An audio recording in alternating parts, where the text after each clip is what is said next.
kasih negara kasih bagian untuk rakyat itu, seluruhnya rakyat perlu untuk aturan itu. Kalau itu bisa anak bisa berintimasi apa ini akan reklamasi dengan dalil proses pengurusan. Produk BPN ini di-overlap punya rakyat.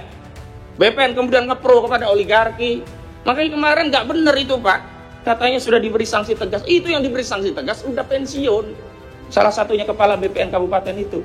Dari mana orang pensiun diberi sanksi tegas dan diturunkan dari jabatannya? Jabatan apa? Kok kita semua sekarang dibodoh-bodohi begini, Pak? Kita mau bernegara seperti apa kita ini? Kita dibikin bodoh oleh Menteri KKP. Saya nggak ada di sini gitu loh. Seolah-olah semua itu diakui oleh Arsin dan siap bayar denda 48 juta rupiah. Ini juga statement yang tidak berdasar. Karena sebelumnya katanya denda per kilometer 18 juta. Ini ada 30,31 kilometer. Kok bisa ketemu 48 miliar dari mana? Kok ada pernyataan katanya Arsin siap membayar dari mana? Belakangan kuasa hukum Arsin membantah. Ini menteri berani berbohong di forum resmi DPR RI. Sampai hari ini pun Kapolri coba nanti dipanggil. Kenapa sampai hari ini tidak ada satu patah kata pun dari Kapolri bicara tentang PIK 2? Hakikatnya kita tidak mewarisi bangsa ini dari para pendahulu kita, daripada pendiri bangsa kita. Tapi sejatinya kita sedang mendapat titipan amanah bangsa ini dari anak cucu kita generasi selanjutnya. Maka sudah menjadi kewajiban tanggung jawab kita agar apa? Negara ini sampai kepada rakyat kita. Jangan sampai negara ini nanti sampai kepada rakyat kita namanya sudah bukan lagi Negara Kesatuan Republik Indonesia. Kita bergeser ke tim advokasi perlawanan terhadap oligarki properti perampasan tanah rakyat. Silakan. Baik, terima kasih pimpinan Komisi 2 DPR RI. Bismillahirrahmanirrahim. Assalamualaikum warahmatullahi wabarakatuh. Terima kasih permohonan audiensi kami sekitar Desember 2024 yang lalu sudah ditindaklanjuti. Terlepas mungkin sudah agak lama tapi kami apresiasi karena kepada siapa kami ini mengeluh gitu. Kami bolak-balik ke Banten dan penderitaan rakyat Banten itu kami dengar tapi kami kebingungan akan kemana kami salurkan. Harapan kami dengan ada RDP ini apa yang menjadi substansi persoalan yang dihadapi rakyat bisa seimbang setidaknya dari versi rakyat yang kami advokasi, tidak melulu dari sisi kementerian dan lembaga bahkan Mabes Polri. Karena terus terang apa yang hari ini diupdate kepada publik yang menurut pimpinan tadi disyukuri, bagi kami ya belum bisa kami apresiasi karena fakta di lapangan itu masih sangat jauh dari kenyataan apa yang saat ini diupdate dan bahkan dugaan kami ada upaya lokalisir dan juga menumbalkan pihak-pihak tertentu sehingga pihak yang lainnya yang semestinya lebih bertanggung jawab terhadap persoalan ini harus diseret di dalam proses hukum tapi tidak diproses begitu. Baik, yang pertama saya ingin perkenalkan diri, saya Ahmad Wazinuddin, saya ketua dari tim advokasi melawan oligarki rakus perampas tanah rakyat. Hadir bersama kami ada sejumlah advokat, ada Bang Medi Juniarto, ada Bang Azam Khan, ada Bang Juju Purwantoro, ada Bu Susi dan yang lainnya. Juga prinsipal kami juga ikut hadir karena pentingnya agenda ini. Alhamdulillah dalam waktu singkat pun sudah banyak hadir. Ada Bu Menuk Wulandari, beliau Ketua Aliansi Rakyat Menggugat dengan sejumlah timnya. Ada juga Bang Edi Mulyadi, wartawan senior yang juga menjadi salah satu prinsipal. Dan sebenarnya ada sejumlah purnawirawan TNI, tapi mohon izin tidak bisa hadir. Karena ketuanya, Kolonel Purnawirawan Sugeng Waras sedang sakit, kita doakan mudah-mudahan beliau cepat pulih begitu. Selanjutnya dari sisi substansi kami ingin sampaikan beberapa hal. Yang pertama, soal kedaulatan tanah rakyat baik di laut maupun di darat. Saya menginsyafi bahwa tugas fungsi DPR RI salah satunya adalah proses pembentukan undang-undang. Dan dalam pembentukan norma undang-undang itu dua hal pasti menjadi perhatian. Yang pertama, dipastikan norma itu tidak bertentangan dengan Undang-Undang Dasar, karena nanti rawan diuji di MK. Yang kedua, undang-undang itu memang dibutuhkan oleh masyarakat. Tapi ada satu hal yang ini penting menjadi penjagaan kita bersama. Undang-undang nanti akan diterjemahkan seperti apa oleh pemerintah. PP-nya akan seperti apa. Dan ini kami temui, masalah pagar laut ini bukan ansih soal pagar laut dan ada sertifikat laut.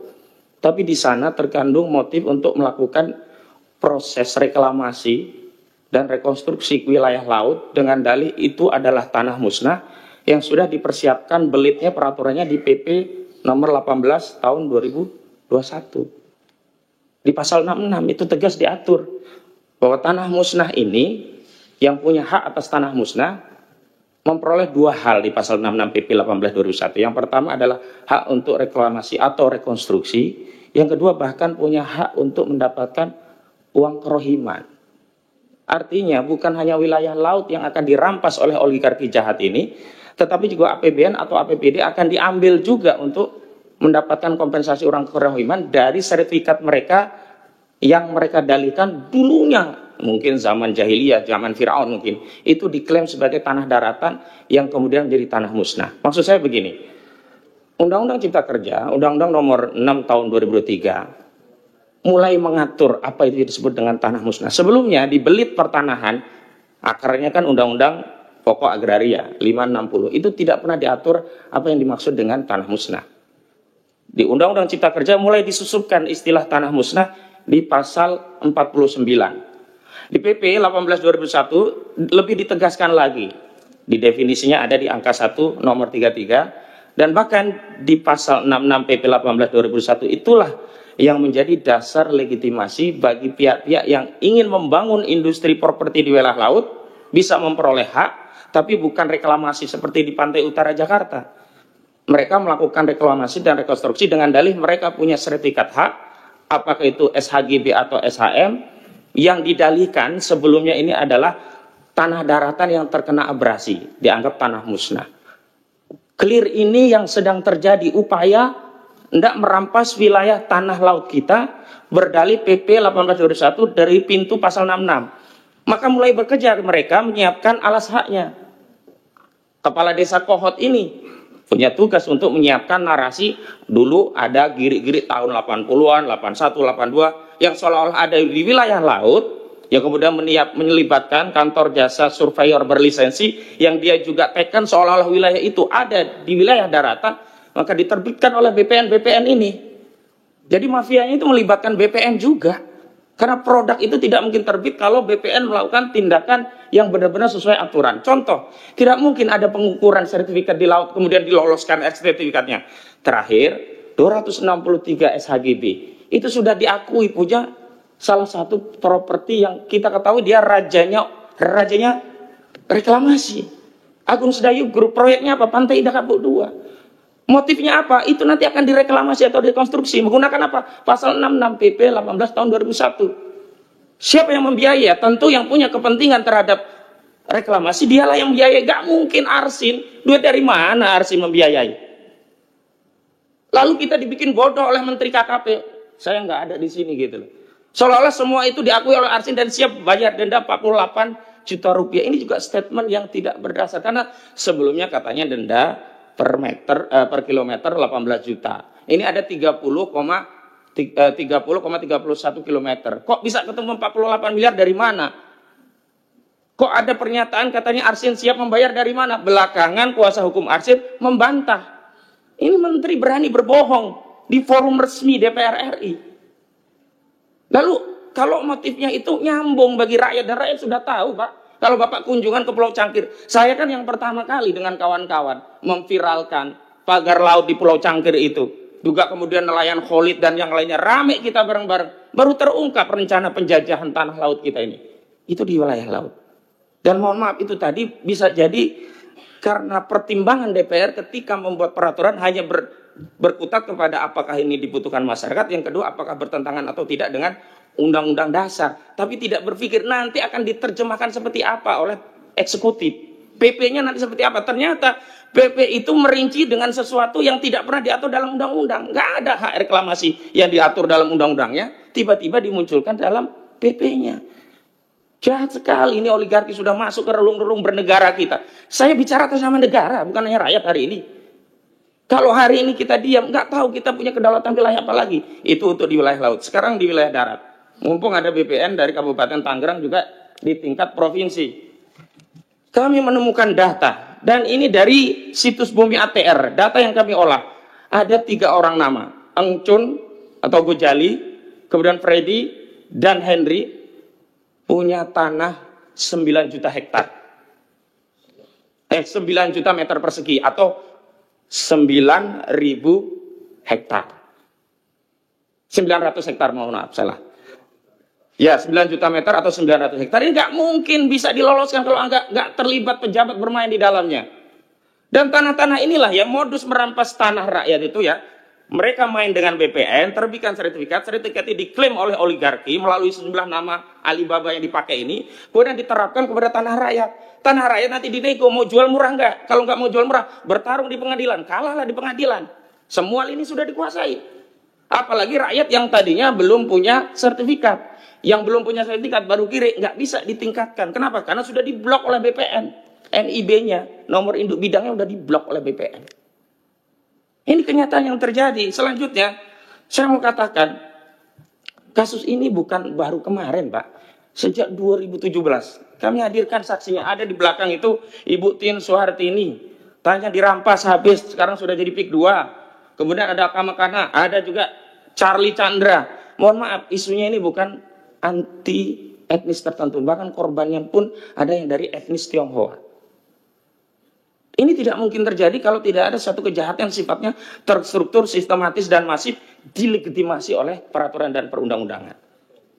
Selanjutnya saya mau bicara lagi tentang bentuk penekan apa sih modus operandinya di masyarakat. Bapak-bapak kan hari ini baru tahunya yang timbul sertifikat itu hanya di atas laut. Faktanya, Bapak cek di aplikasi Bumi ATR atau ATR BPN, di sungai-sungai sudah diterbitkan sertifikat oleh mereka. Jadi mau dikuasai semuanya, laut dikuasai, sungai dikuasai, darat dirampas. Kenapa kami konsisten menggunakan terminologi merampas tanah rakyat? Kenapa?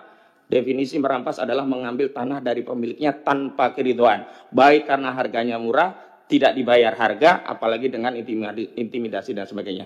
Bapak coba ke Kronjo. Tanah di Kronjo itu ada yang dibayar berapa? Rp30.000 per meter. Ada yang Rp50.000. Itu pun belum dibayar semua. Ada seorang petani di Kronjo sedang menunggu panen sawahnya. Tiba-tiba datang tanah urukan menumbun tanah sawah tadi. Ini dekat dengan sungai yang sebelumnya sudah diuruk. Kalau sekarang sudah dinormalisasi, namanya Sungai Kalimalang. 20 meter lebarnya, 3 kilometer diuruk. Karena rame inilah alhamdulillah dinormalisasi. Tapi di dekat situ juga ada sawah menjelang panen, tidak ditanya pemiliknya, langsung diuruk, kebingungan ini. Akhirnya apa? Mereka tanya ke kepala desa. Di kepala desa dijembatani, akhirnya dinego biar menerima 50 juta. Artinya apa? Kepala desa terlibat semua. BPN terlibat, kepala desa terlibat, DPRD dan Pemda terlibat dalam apa? Proses pembentukan RT/RW-nya, rencana tata ruang dan wilayah. Walau belakangan rencana detail tata ruangnya belum ditindaklanjuti karena ketahuan semuanya. Apa dasar mereka? Rencana tata ruang di wilayah itu menyebabkan apa? BPN bisa menerbitkan sertifikat di wilayah laut seolah-olah itu kawasannya menjadi kawasan industri. Dan ini disebutkan juga oleh direktur dari Agung Sedayu Group Nono Sampono. Dan dia berdalih, oh itu kan dulu tanah terkena abrasi. Bohong nih Pak, nggak ada tanah abrasi di Tangerang. Kalau mau saya kasih garis besarnya, tanah abrasi itu mungkin terjadi di pantai selatan karena angin kita arahnya ke Australia. Kalau pantai utara bukan abrasi, malah terjadi sedimentasi karena ada material dari laut yang dibawa ke daratan. Makanya Wahyu Sakti Tenggono udah bilang motif pagar laut itu adalah untuk mengumpulkan sedimentasi. Pertanyaannya, dia sudah tahu itu motifnya. Lalu dari mana dia bisa bicara itu? Kalau terjadi sedimentasi untuk apa? Untuk kolam penangkaran buaya? Nggak mungkin. Itu tadi ini dalam rangka untuk membangun kawasan industri properti. Aguan ini sudah pernah gagal di Jakarta. Mau dia coba sekarang di wilayah Banten dan semua wilayah lainnya sudah ada. Dan mohon maaf Pak, kalau diperhatikan kenapa ada fenomena sertifikat di atas laut, itu semuanya rata-rata setelah tahun 2021 mereka memanfaatkan PP 1821 pasal 66 karena mereka ingin mendapatkan hak untuk melakukan reklamasi atau rekonstruksi berdalih tanah mereka menjadi tanah musnah. Bapak pimpinan yang saya hormati juga anggota dewan yang terhormat, saya ingin fokus juga kepada apa sih peran kita sesuai dengan fungsi yang melekat pada kita, termasuk kewenangan kita. Kalau dari kami Pak, kami sudah sampaikan memang kami menggugat Ada 9 entitas yang kami gugat. 1 sampai 8 sebagai tergugat, 1 sebagai turut tergugat. Turut tergugatnya adalah Kementerian Keuangan. Untuk apa? Bukan untuk kami gugat untuk membayar negara kepada kami, bukan. Untuk menerima hasil gugatan kami agar dibayar kepada negara karena kerugian ini dialami oleh seluruh rakyat agar diterima melalui Kementerian Keuangan. Mohon izin saya sampaikan tergugat 1-nya Aguan atau Sugianto Kusuma, tergugat 2 Antoni Salim, tergugat 3 adalah PT Pantai Indah Kapuk, tergugat 4 adalah PT Mandiri Lestari, ya, Mandiri Sukses Makmur Lestari. Kemudian ada tergugat berikutnya ada Jokowi, ada Erlangga Hartarto, ada tadi yang disebutkan dari Abdesi Surtawijaya dan Mas Kota. Saya menjadi saksi ada pos Abdesi di Kecamatan Kronju dekat tikungan yang di sana ada patung ikan dan udang. Belok kiri sedikit disitulah. Sebelumnya waktu saya dengan kawan-kawan dari LBH Muhammadiyah belum hadir di situ, itu masih terpampang plakatnya. Tapi ketika rekan Gufroni dari LBH Muhammadiyah membuat video di depan kantor ABS itu, sekarang udah dihilangkan. Saya bilang kepada saudara Gufroni, laporkan saja itu obstruction of justice, itu menghilangkan barang bukti keterlibatan ABS dalam perampasan tanah rakyat.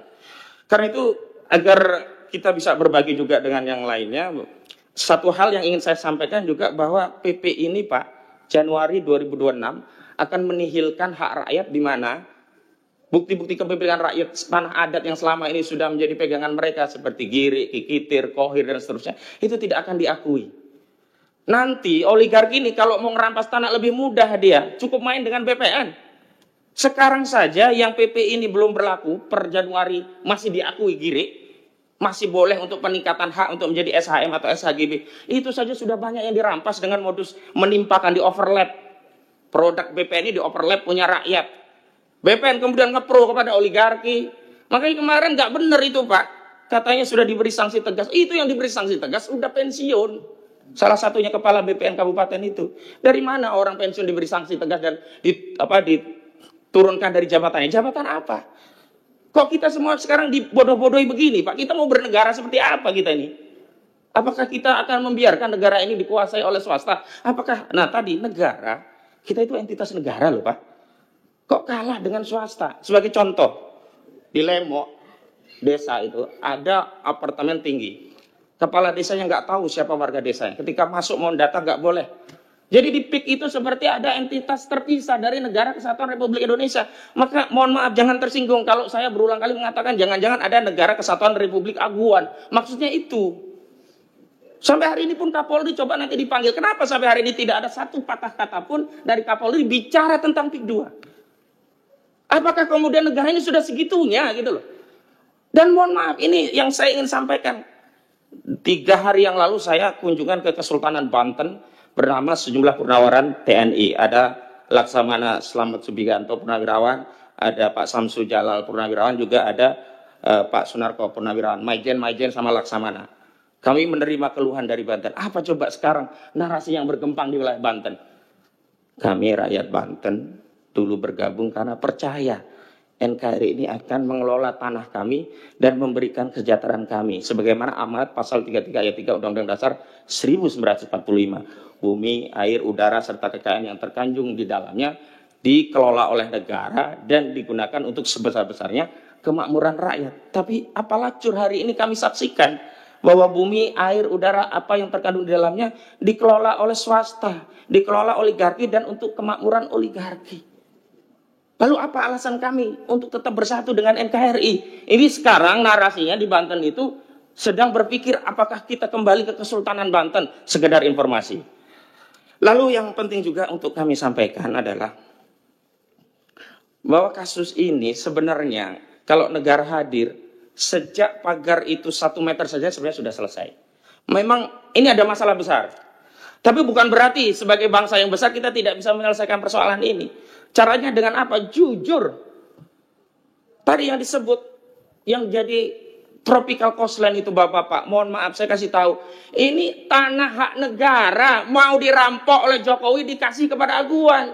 Kenapa? Dari 1.755 hektar proyek PIK 2 yang disebut dengan tropical coastline, 1.500-nya itu kawasan hutan lindung yang kewenangannya ada pada negara. mau dikasih kepada PIK 2, dikasih ke Aguan. Ini korupsi.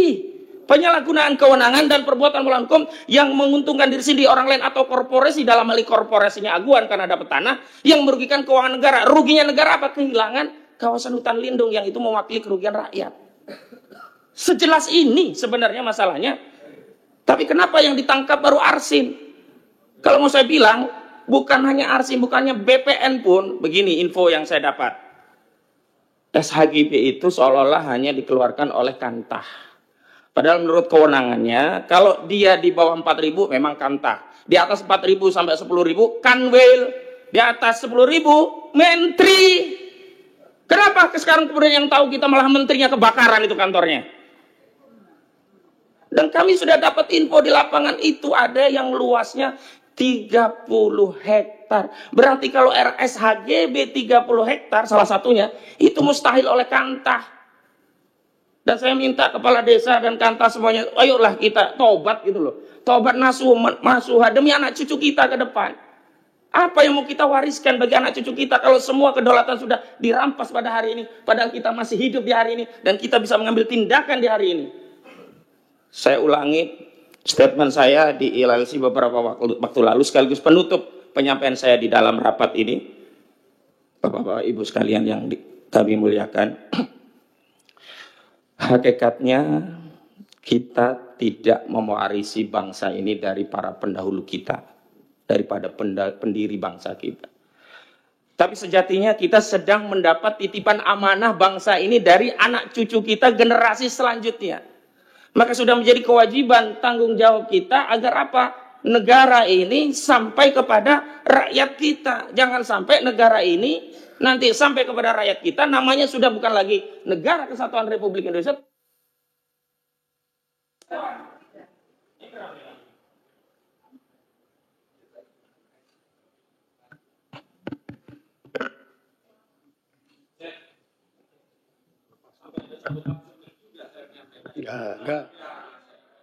Enggak. Saya klarifikasi itu enggak ada sabotase. Kalau sabotase berarti saya instruksi.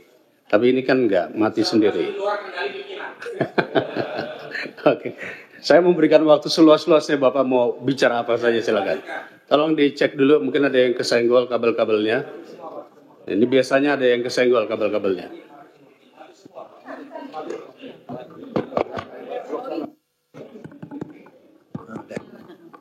Tes. Ya, intinya adalah bahwa kita karena itu kita jangan menyia-nyiakan amanah, karena legasi hidup yang paling tinggi itu adalah reputasi. Sekali kita dicap sebagai anak bangsa pengkhianat di Republik ini, maka tidak ada sisa warisan kita yang bisa kita banggakan kepada anak cucu kita. Terlepas kita kaya raya, terlepas kita hebat, tapi kalau kita dicap pengkhianat, selesai. Saya kira itu. Dan untuk detailisasi saya mohon izin ada satu dari Banten untuk menyampaikan, biar perspektifnya juga nyambung antara gambaran umum yang kami sampaikan dengan detail masalah yang ada di Banten.